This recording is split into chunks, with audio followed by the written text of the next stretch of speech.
Bienvenidos, mi nombre es Miguel Contreras, soy médico internista y en esta ocasión vamos a hablar sobre el corazón diabético, una complicación microvascular. Antes que nada, quiero invitarlos a suscribirse a nuestro nuevo canal llamado El Traductor Médico. Aquí les presento la dirección de enlace y este canal está dirigido al residente estudiante de medicina abordando temas del área de la emergencia analizados desde el punto de vista fisiopatológico. En cada capítulo se presentarán casos clínicos. Falla cardíaca, la más importante, la más prevenible y tratable complicación cardiovascular en diabetes tipo 2. Un editorial presentado en Diabetes Care de este año por el Dr. Milton Packer. Nuestra primera pregunta, ¿cuál es el efecto de la prediabetes y la diabetes en la incidencia de eventos cardiovasculares asociados a falla cardíaca? Aquí podemos ver en este estudio del 2016 que en los pacientes con falla cardíaca con fracción de eyección disminuida, la diabetes per se aumenta un punto primario de mortalidad cardiovascular y de hospitalización por falla cardíaca en un 64%, aumenta este punto primario en un 64% con respecto a personas no diabéticas. Y además aumenta la mortalidad general, la mortalidad total con respecto a no diabéticos en un 46%. Pero si los pacientes son prediabéticos, se presentará un aumento en el punto primario de un 28% y de la mortalidad total en un 22%.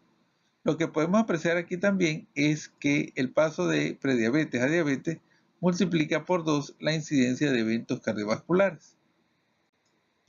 Si el paciente tiene una falla cardíaca pero con fracción de eyección conservada, la diabetes aumenta el punto primario en un 75% y la mortalidad general en un 59%. Si el paciente es prediabético, el punto primario aumenta un 2% no significativo y la mortalidad en un 6% no significativo.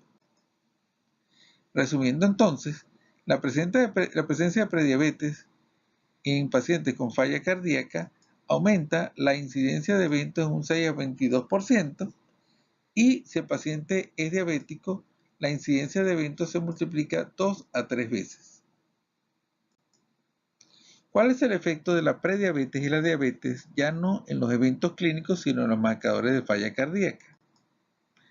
Vemos acá que cuando hay falla cardíaca en los pacientes con fracción de eyección conservada, vemos entonces que los principales cambios a nivel cardíaco son un aumento de la masa del ventrículo izquierdo, un aumento del volumen sistólico y diastólico final, aumento del área de volumen de la aurícula izquierda y una de las principales técnicas para evaluar desde el punto de vista ecocardiográfico se denomina strain longitudinal global, que es un parámetro que permite evaluar disfunción ventricular en cardiopatías metabólicas.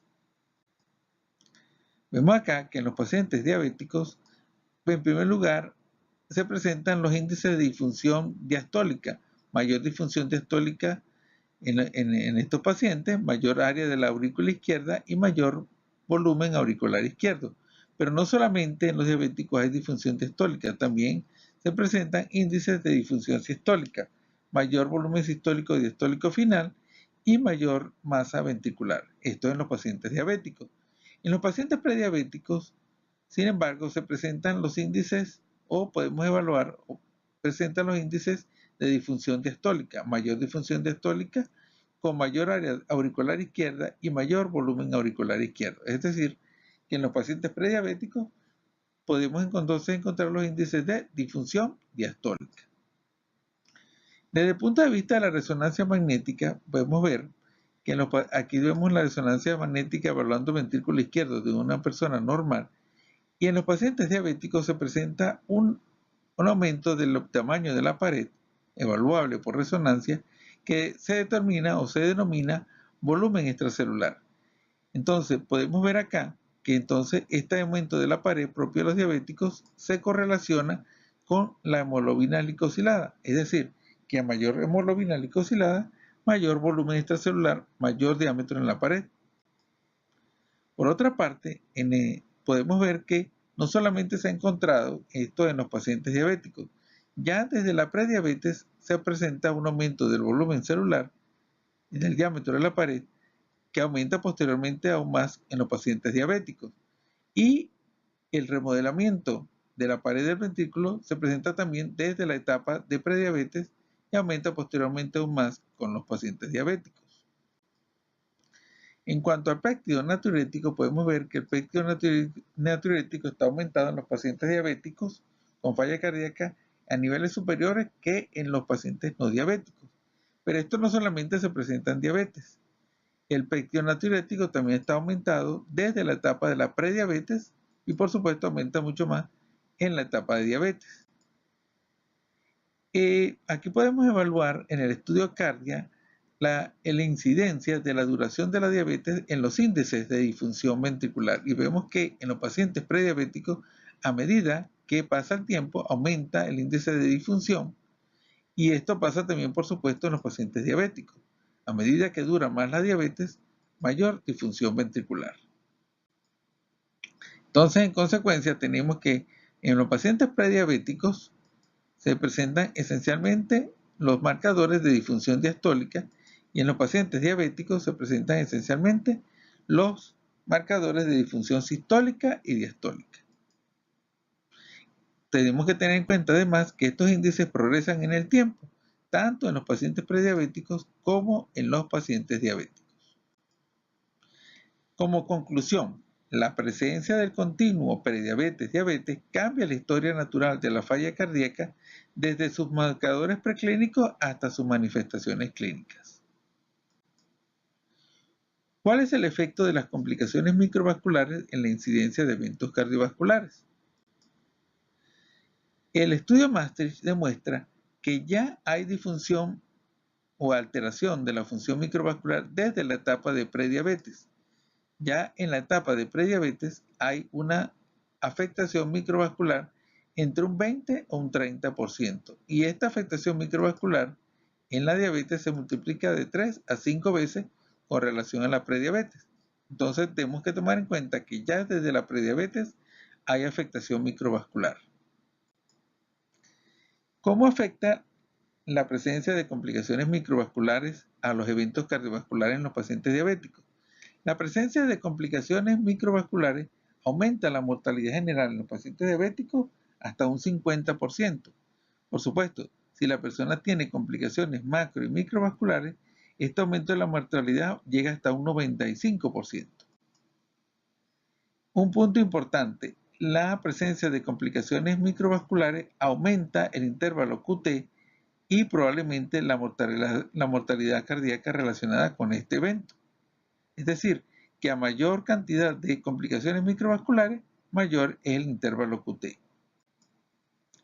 Concluyendo entonces, en los pacientes prediabéticos hay afectación microvascular hasta un 20 o un 30%.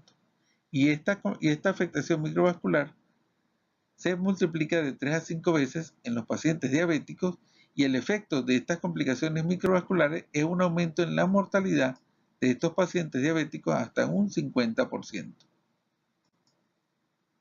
¿Cuál es el efecto de las complicaciones microvasculares en la incidencia de eventos cardiovasculares en la falla cardíaca? Es decir, ¿cuál es el efecto ya no en los eventos cardiovasculares en general, sino específicamente en la falla cardíaca? ¿Cuál es el efecto de las complicaciones microvasculares? Este estudio, presentado también en el 2018, nos habla sobre el significado o el pronóstico de las complicaciones microvasculares en los pacientes diabéticos con falla cardíaca con fracción de eyección conservada. Y podemos ver entonces que la presencia de complicaciones microvasculares aumenta hasta un 73% la mortalidad en los pacientes diabéticos, la mortalidad general, y aumenta hasta un 70% la mortalidad cardiovascular con respecto a los pacientes no diabéticos. Es decir, que los pacientes diabéticos tienen un aumento del 73% en la mortalidad general con respecto a los no diabéticos y de un 70% de la mortalidad cardiovascular con respecto a los no diabéticos. En cuanto a las hospitalizaciones, la presencia de complicaciones microvasculares aumenta un 37% la necesidad de hospitalización y hasta un 97% las hospitalizaciones por falla cardíaca.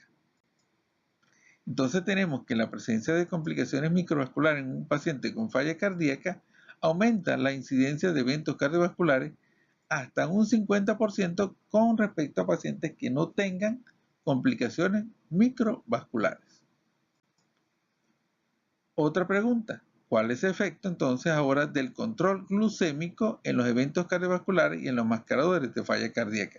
Es decir, ¿cómo afecta o cómo plantear la posibilidad de modificar la presencia de marcadores de disfunción ventricular con el control glucémico? Y para ello entonces vamos a presentar este estudio que es el impacto del control glucémico en la función cardíaca en pacientes con diabetes tipo 2. Y podemos ver entonces que hay una relación entre la hemoglobina glicosilada y la masa ventricular. A medida que disminuimos la hemoglobina glicosilada a niveles de aproximadamente 5.5%, disminuye la masa ventricular. Si disminuimos aún más la glicemia, se presentan aumentos de dicha masa. Hay una relación directa entre la hemoglobina glicosilada y los índices de disfunción ventricular, incluyendo el strain longitudinal global. Es decir, que a menor nivel de hemoglobina glicosilada, menor disfunción ventricular. Esto se aplicaría entonces desde el punto de vista, ¿qué aplicaciones tendría esto desde el punto de vista terapéutico? El estudio nos dice que si nosotros logramos disminuir la hemoglobina glicosilada en el paciente hasta menos del 7%, se va a presentar una mejoría en los índices de disfunción ventricular de hasta un 35%. Aún más, si nosotros entonces disminuimos la hemoglobina glicosilada entre 2 a 3%, también se presenta una mejoría de hasta un 35% en los índices de disfunción ventricular. Concluyendo entonces, la evolución de la enfermedad microvascular se correlaciona con la enfermedad macrovascular y la enfermedad microvascular también se correlaciona con la miocardiopatía diabética. La evolución de la disfunción se pudiera retrasar con el control glucémico como correspondería a una complicación microvascular. Vamos a presentar ahora diabetes y cambios microvasculares a nivel cardíaco para demostrar entonces que la miocardiopatía diabética es una complicación microvascular. Tenemos entonces un esquema de la estructura cardíaca y tenemos entonces una célula endotelial, tenemos el cardiomiocito y tenemos la acción de la insulina a nivel cardíaco, que actúa esencialmente favoreciendo la síntesis de óxido nítrico a través de la sintetasa y bloqueando la acción de la endotelina. Tenemos también una célula llamada pericito, que es la célula de sostén de la célula endotelial cardíaca y favorece la producción de óxido nítrico y disminuye la producción de radicales libres a nivel endotelial. Esa producción de óxido nítrico a nivel endotelial va a actuar sobre los miofibroblastos, bloqueando su transformación en fibroblastos y bloqueando entonces la formación de colágeno a nivel cardíaco. Cuando se presenta la diabetes, entonces, ¿qué es lo que pasa? Esencialmente, la hiperglicemia va a favorecer la producción de radicales libres, los cuales inducen entonces resistencia a la insulina.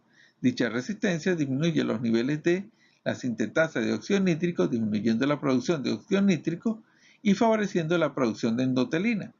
Además, los radicales libres van a actuar favoreciendo la producción, la presentación de las llamadas células de los mecanismos de adhesión llamados BCAM y selectina, los cuales actúan a nivel de la barrera endotelial, favoreciendo la atracción de neutrófilos, los cuales van a atravesar la barrera endotelial y a su vez entonces van a favorecer la producción de factores de crecimiento como el TGF-beta. Ese TGF-beta entonces va a actuar favoreciendo la transformación del miofibroblasto en fibroblasto y la producción de colágeno y la fibrosis consecuente. Entonces tenemos que los factores principales que se presentan en la miocardiopatía diabética son disfunción de la célula endotelial, hipertrofia del cardiomiocito y favorece también la fibrosis. Además, la hiperglicemia va a destruir a la célula del pericito, disminuyendo entonces aún más la producción de óxido nítrico y favoreciendo la producción de radicales libres. En el caso ese era el caso anterior era disfunción cardíaca con fracción de eyección conservada. En el caso de la fracción de eyección disminuida, ¿qué es lo que pasa? ¿Por qué se produce en los pacientes diabéticos? Esencialmente, la hiperglicemia va a favorecer la producción de productos de glicosilación final, los cuales actúan sobre el cardiomiocito, favoreciendo la producción de radicales libres. Además, la diabetes conjuntamente, por el efecto de lipotoxicidad, va a actuar entonces favoreciendo apoptosis del cardiomiocito. Entonces, también tenemos que la producción de productos de glicosilación final va a activar a los miofibroblastos, transformándose en fibroblastos y con producción de fibrosis. Entonces tenemos que el elemento principal de la cardiopatía diabética con fracción de eyección disminuida es apoptosis y fibrosis. ¿Cuáles son los puntos? ¿Cuál es el punto que conecta a las complicaciones macrovasculares y microvasculares? Tenemos acá que la hiperglicemia va a inducir disfunción endotelial y a su vez entonces esta va a afectar los macrovasos, esencialmente las coronarias y los vasos periféricos, produciendo macroangiopatía y la aterosclerosis acelerada.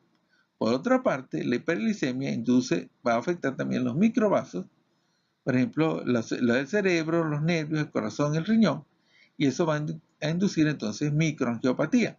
Esa microangiopatía va a producir hipoxia e isquemia de los vasos sanguíneos, potenciando la macroangiopatía, y a su vez la macroangiopatía va a producir más hipoxia e isquemia, favoreciendo la neovascularización y la proliferación de la vasa vasorum, que es el punto principal que conecta a las dos patologías. Es decir, entonces se produce un círculo vicioso entre microangiopatía y macroangiopatía, cuyos puntos de conexión son la hipoxia, la isquemia y la proliferación de la vasa vasorum. Conclusiones entonces. ¿Qué podemos concluir de todo lo anterior? En primer lugar, que además de las complicaciones microvasculares conocidas como retinopatía, neuropatía y nefropatía, podemos considerar actualmente a la miocardiopatía diabética como una complicación microvascular. Entonces tenemos que la miocardiopatía es una complicación microvascular. En segundo lugar, el cuadro clínico característico en la falla cardíaca del diabético es una falla cardíaca con fracción de eyección conservada. En tercer lugar, las complicaciones microvasculares tenemos entonces que se inicia en la etapa de la prediabetes. En cuarto lugar, las complicaciones microvasculares se correlacionan con los marcadores subclínicos y el desarrollo de eventos cardiovasculares. En quinto lugar, el punto de conexión entre la enfermedad macrovascular y la microvascular es la afectación de la vasa vasorum. Y por último, el control glucémico puede retrasar la difusión subclínica con sus marcadores. Muchas gracias.